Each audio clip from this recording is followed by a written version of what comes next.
네, 안녕하세요. 임동근 변호사입니다. 오늘의 베스트 상담, 오늘은 이제 미용실 관련된 사업장 분리, 영업의 양도 양수 또는 이제 동업 계약, 전대차 계약까지 한번 관련돼서 말씀드리도록 하겠습니다.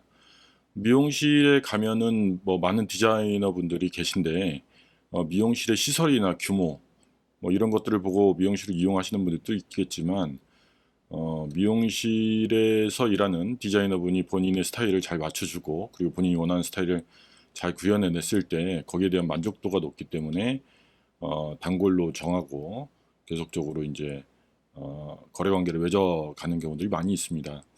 그렇다 보니까 미용실 입장에서는 이런 인적 자원들을 우선 인적 자원들이 필요는 하지만 그렇다고 해서 무작정 인적 자원을 늘리게 된다라고 한다면 뭐 사대보험 문제라든지 아니면 퇴직금 문제라든지 이런 것들이 많이 발생할 수가 있기 때문에 그런 리스크를 다 떠안으려고 하지는 않습니다. 그래서 실제 필드에서 보면 미용사 디자이너분들하고 그리고 미용사 업주분들이 사업자 이제 고용주 되는 분들이 고용 계약을 맺기보다는 프리랜서 계약을 맺는 경우들도 많이 있고요. 그리고 어떤 경우에는 동업 계약을 맺는 경우들도 있습니다. 근데 그게 분쟁으로 치닫게 되면 이게 동업 관계인지 아니면 고용 관계에 있는지에 대해서 다툼이 좀 심하게 되는 경우들이 있어요.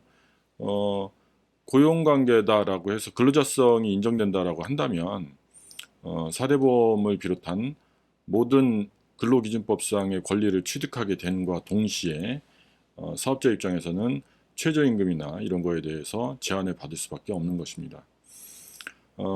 그렇지만 이제 동업계약 형식을 취하게 된다라고 한다면 어떤 동업이라는 것은 노무를 제공해도 동업이 가능한 것이기 때문에 노하우와 기술 그리고 뭐 친절함 이런 것들을 기반으로 해서 사업주의 자본력과 결합이 돼서 동업을 같이 이뤄나가는 경우들도 많이 볼 수 있습니다. 어, 단지 이제 문제가 되는 것은 이런 것들을 좀 명확히 해놓지 않으면 이제 계약서들을 쓰시는데 계약서가 요새는 워낙 정보가 많기 때문에 구글링을 통해서 또는 네이버나 무슨 어떤 계약서 형태를 제공하는 사이트들을 통해서 계약서들을 작성을 하시는데 문제는 본인들한테 딱 맞지 않은 계약서를 쓰다 보니까 오히려 계약의 내용이 현실과 맞지 않아서 법률 문제를 더 가중시키는 경우들이 많이 있다라는 것이죠. 그래서 계약서를 채용하실 때도 어떤 계약서가 우리 사실관계에 딱 들어맞는지 거기에 대한 검토가 좀 조금은 고민을 해보셔야 될 것 같습니다. 어떤 분들은 제가 본 경우 중에 심한 경우는 뭐 한 뭐 20억 내지 30억짜리 건축 계약, 소규모 건축 계약을 하는데도 불구하고 계약서 두 장이요, 딸랑 두 장.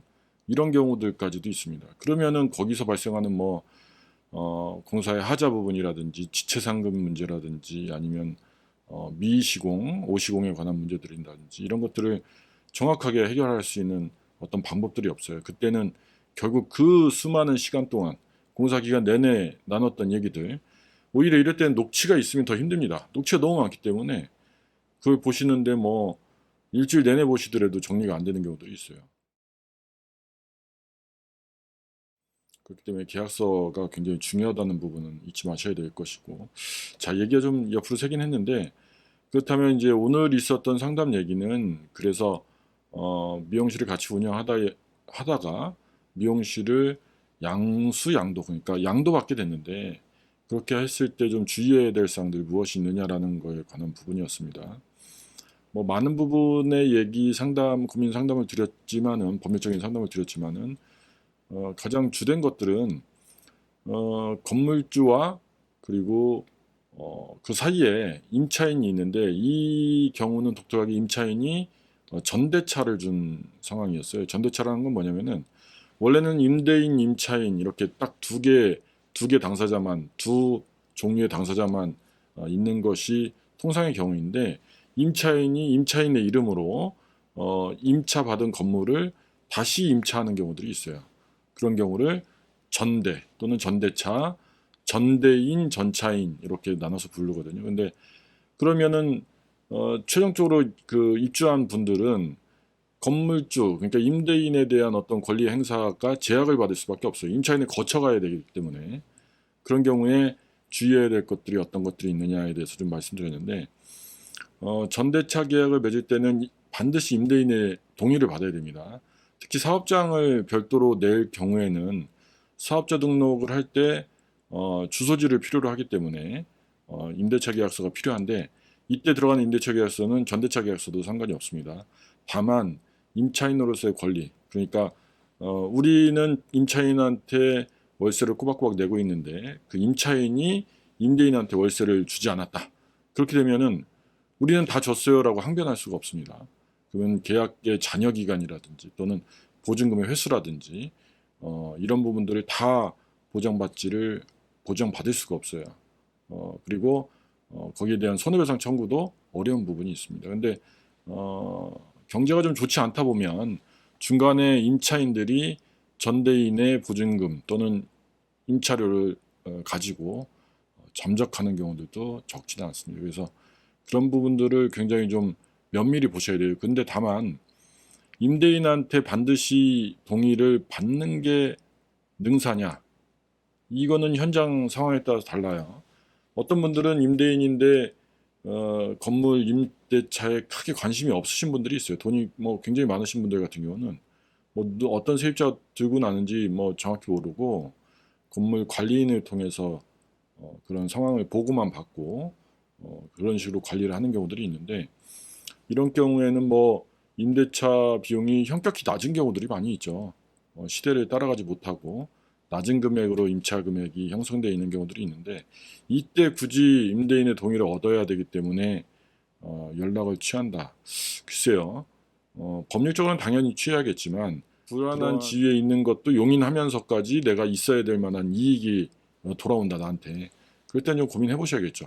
다만 임차인이 좀 믿을 만하고 이런 경우에 그런 방법을 법 외적인 경우긴 하지만 고려해 보는 것도 하나의 사업 수완이라고 볼 수가 있겠습니다.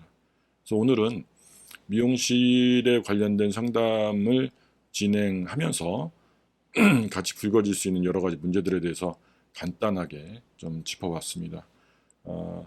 어찌됐든 사업의 양수도 또는 고용관계, 계약서 이런 것들을 작성하실 때는 조금 더 이게 사안 자체가 좀 크기 때문에 심도 있게 거기에 걸맞는 정도의 그런 노력과 비용을 들여야 소기에 목적하는 바를 달성할 수 있다, 이렇게 볼 수가 있겠습니다. 이상으로 오늘 상담 베스트 범인 마무리하도록 하겠습니다. 임동건 변호사였습니다. 감사합니다.